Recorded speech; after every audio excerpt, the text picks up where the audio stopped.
Hello and welcome to Pitt Street Research. My name is Stuart Roberts and I'm one of the co-founders of our firm.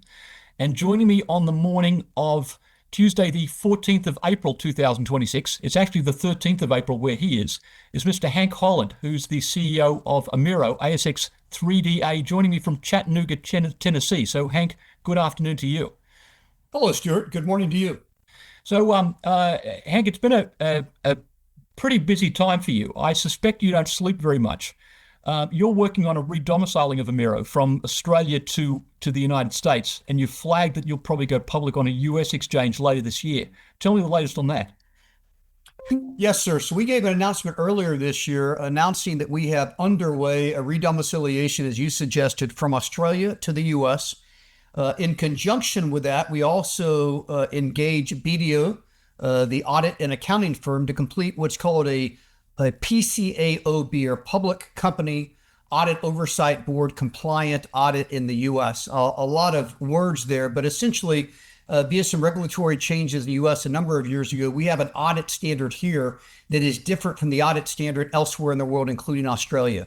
And so to the extent you want to list on a U.S. exchange, you have to have a PCAOB audit. We have that underway as well. We've announced that both the redomiciliation and the PCAOB audit we expect to be completed by the end of June. And as you suggested, we've then said that positions us to do an IPO in the U.S. late calendar year 26, early calendar year 27. Right. Now is a great time to be you. You've taken some technology that originated from Monash University originally to make the best quality titanium powder in the world for high-end applications, particularly defense and aerospace. We're now manufacturing a qualified product in your factory in Chattanooga, and I can see behind you there's a photograph from the plant there. But it's interesting. We're transitioning away from just doing powder. The words near net shape standard of manufacturing of titanium parts is going to be one that your staff is using a lot more of these days. Talk to us about the transition from powder through to actual titanium manufacturing. Yeah, it's a very insightful question, Stuart. So as you mentioned, Amaero came out of Monash University, and the real focus in the early days of Amaero was really entirely different. It was prototyping 3D printed parts. Monash, is a world-class material science university, also happened to have one of the earliest and best funded large format 3D printing labs in the world, Monash Center for Advanced Manufacturing. So that was the early days of Amaero. The prior board and the prior management had ordered the piece of equipment behind me. It's the most advanced atomizer in the world, gas atomizer in the world, used for refractory alloys such as titanium, niobium, things such as that. And the initial plan was to install that in Melbourne, near Monash University. I got involved in May 2022. Fast forward, we decided a couple of things, one of which was the end market in the US was much larger. Two of which was that having a single atomizer for titanium, albeit interesting, candidly wasn't that interesting. So we thought we needed much more scale. Thus, we'll have 3 atomizers dedicated to titanium. The second one is being installed as we speak. The third one has already been ordered. And then the one that you see behind me that was intended to be the first one for titanium, we in fact dedicated to very high value refractory alloys, such as niobium and molybdenum used for high temperature, tungsten used for munitions, zirconium used for nuclear power. And so that's the powder side of the business today. We are the largest U.S. domestic producer of titanium and refractory alloy powders, and the lowest cost, I might add. In addition to that, though, to your point, in response to a demand pull of the U.S. government, we stood up a business that we had pioneering experience in called PM-HIP, or powder metallurgy, hot isostatic press manufacturing of near net shaped parts, exactly as you suggested. And this is really a response to the constraints that we had in the forgings and the casting ecosystem of the U.S. that was exposed in the Ukraine conflict. So a lot of work that we're doing with the submarine industrial base, in particular for PM-HIP of near net shaped parts. And I do expect that side of our business will likely become larger than the powder side of our business over time. Right. And interestingly, just a few months ago, you got a letter from the Department of War, basically affirming that you met the department standards for quality manufacturing in relation to this work you're doing on the submarine industrial base. So you've come a long way in just a very short while. What do you hope to achieve with that capability now? Yeah, so let me expand on the comment you just made a little bit. Roughly September of 24, the U.S. Navy gave a contract to a number of U.S. companies to produce some first article parts. I can't say much more about the nature of the program, but again, a U.S. Navy program, first article parts, submarine program. And there were a number of U.S. companies, as I mentioned. We were the only company that managed to complete successfully those first article productions. In lieu of that, the U.S. Navy convened a meeting at Amaero December the 3rd of last year that included the two shipbuilders. We have two submarine shipbuilders in the U.S. and the tier one suppliers. And the point of that meeting was really fourfold. Number one, to underscore the vulnerability and challenge that we have given our lack of capacity in this country for forgings and castings. Number two, to assert that PMHIP, a technology that's been around for 7 decades, and for 2 decades you've been making near-net-shaped parts, was an advanced, mature technology ready for immediate insertion. Number three, that Amaero had been selected as a supplier of choice to the U.S. Navy. And number four, requesting the shipbuilders and the tier one suppliers identify parts that could be qualified. They then followed that up with a letter stating exactly those same 4 points that you mentioned later in December of last year.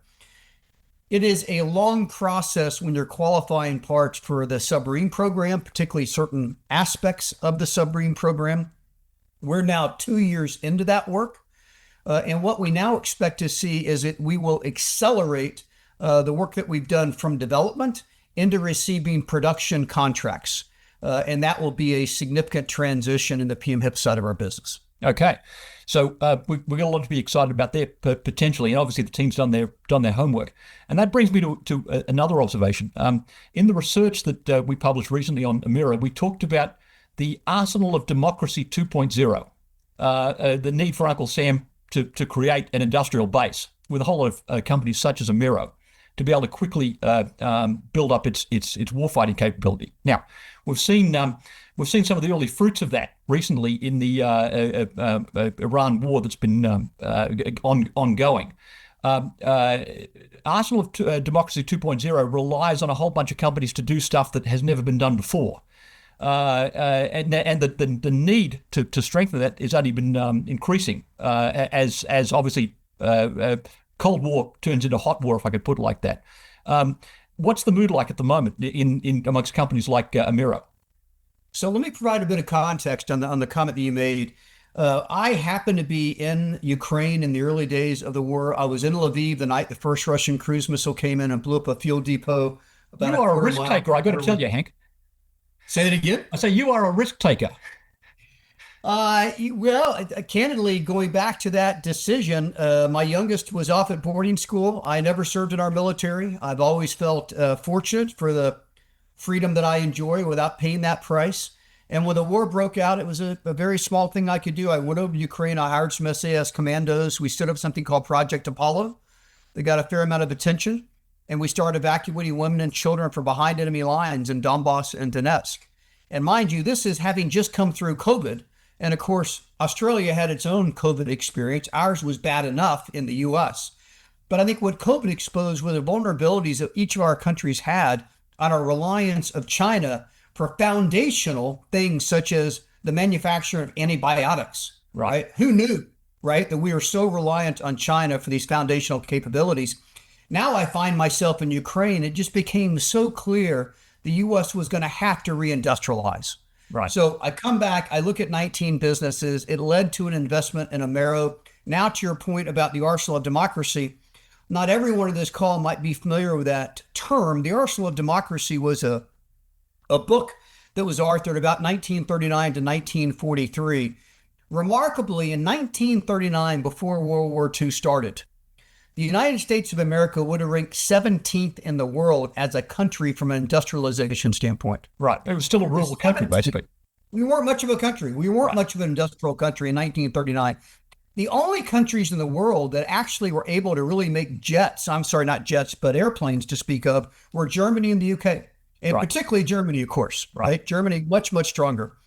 Now you fast forward, By 1943, and the U.S. in its arsenal of democracy repurposed all of these businesses such as Ford. Right. Okay. Ford in turn stood up a 1 million square foot facility called Willow Run that was over 1 mile in length, if you could imagine, right? This Right. assembly line. By 1943, they were producing one B-52 bomber an hour, Right. from no capability to a bomber an hour in 1943. That would And the achieve U.S. never looked back. the quality standards that Uncle Sam needed to go send it against Germany That's and Japan. exactly right. Right. We would all be speaking perhaps a different language. It's exactly right. And so now you fast forward and the Berlin Wall comes down. Okay. So in 1943, in 1939, about 31% of U.S. employment was manufacturing. By 1943, 39% of U.S. employment was manufacturing as we ramped up. Go to 1980, we're down to 20% of our manufacturing, of our employment in this country is manufacturing. It was 20 million jobs, about 20.5% of total employment. We lost 7 million of those 20 million jobs sitting where we are today. Right. Today, we're about 6% employment in this country is the industrial based manufacturing. Moreover, in the aftermath of the Cold War and the Berlin Wall coming down, at that time, President Clinton in this country was our president, and they gathered the industrial base, the defense industrial base in particular. And Stuart, at that time, we had 51 prime defense contractors. Right. And we essentially said on one hand defense now, contractors. That's right. We essentially said to them, we can no longer afford this industrial base. And oh, by the way, we won. So was the thinking at the time, right? The Berlin Wall had come down. Right. And to your point, today we have atrophied to 5 defense primes. And we didn't just lose our defense primes, we lost all of our tier 1 suppliers, and we created all these single points of failure in the supply chain. And that's really what Amaero is all about, is on a demand pull basis, we very selectively have identified key vulnerabilities in the supply chain where there is a single U.S. supplier, or in some cases, not even a single U.S. supplier. And we've stepped in to provide and improve the resiliency and thus the scalability of those critical vulnerabilities in the supply chain. Right. And what's interesting to me, in the 1940s, you could take established manufacturers like Ford and retool them to make war armaments. In the sophisticated economy we operated in 2026, it's different. So you've got to create companies from scratch. You had to find the people with additive manufacturing skills, et cetera, to build. Exactly right, Stuart. And it's not to say that, we'll always need legacy manufacturing, be it forgings and castings and CNC machining. However, in this new day and age, that has been supplemented, as you suggested, with additive and advanced manufacturing. And there's a whole new modality of manufacturing that the starting feedstock is powder as opposed to raw material. Think billets and ingots and so forth. And you're exactly right. It's making spherical alloy powder, be it titanium, particularly reactive powders, right? Such as titanium. Reactive meaning it reacts with oxygen, and thus it's unstable, much more dangerous to work with. So particularly producing reactive alloy powders, we are by far the largest producer in the U.S., and we have very little competition. Right. Now, you were down in Sydney a few weeks ago, and you shared with us one of the challenges you have is actually hiring skills, people with the sort of old-time manufacturing skills that you, as you alluded to, have been lost until recently in America. How's that going? Have you been able to find the talent you're looking for?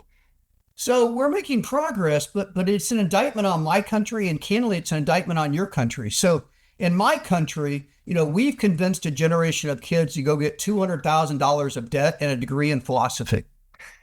Right? They're not hiring philosophers anymore, I got to tell you. Oh, meanwhile, I've got open positions for welders that pay $125,000 US. Right. Right? So you take a kid out of school with $200,000 of debt, they're unemployable. And so in my country, we stigmatized trade schools. We stigmatize blue collar work. I happen to think this is one of the most, one of the greatest things of our country. It's the heritage of our country, if you will, are these blue collar jobs, these working class, middle class jobs. So I'm really, really proud of what we're building there. And by the way, I would add, in 1980, when we had 20 million manufacturing jobs in the U.S., most of those jobs were in California, the Great Lakes, and the Northeast. Right. Those jobs that were lost, that's where they were lost. That's not where they're coming back. Where they're coming back is being led by Tennessee, Georgia, Alabama, Ohio, the Carolinas, Pennsylvania, Michigan. So it's the Southeast and the Midwest that's really leading in the U.S. Red states that tend to be pro-business, basically. They tend to be pro-business. They tend to be the swing states, so very important in electing the president.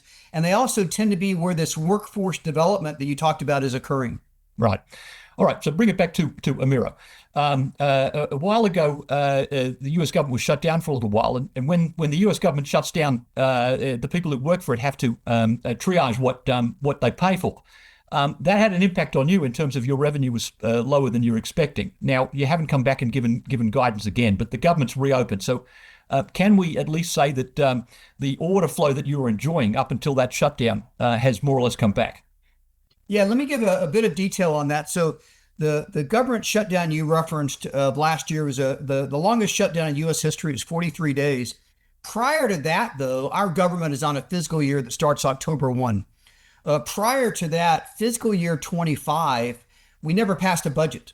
We were in what's called a continuing resolution for the entire year. The first time in the history of our Department of Defense, now called Department of War, had ever not had a budget for the entire year.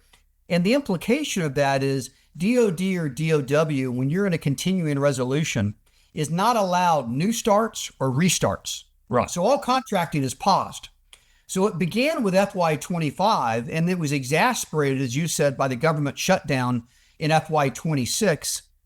We came out with guidance in January of this year announcing that it had delayed our contracting, delayed our revenue. We brought down our revenue target for FY26 to 18 to $20 million Australian. And as you said, once the government reopened, we have seen a continuation, an acceleration actually, of contracts being awarded and so forth. I think that we've got a significant secured revenue. If you go back and look at the guidance we gave in January for the bookings that we had for this current quarter, it was a significant acceleration from the last quarter, the quarter that ended in March. So yes, we are seeing that materialize, and we expect to go into next fiscal year 27, with significant visibility on bookings and secured revenue. All right. Well, Hank Holland, it's an exciting story. The taxpayers are clearly getting their money's worth, and you're developing some capability to keep us all free. So keep up the good work, and thanks for joining Pitt Street Research. Thank you, Stuart, very much.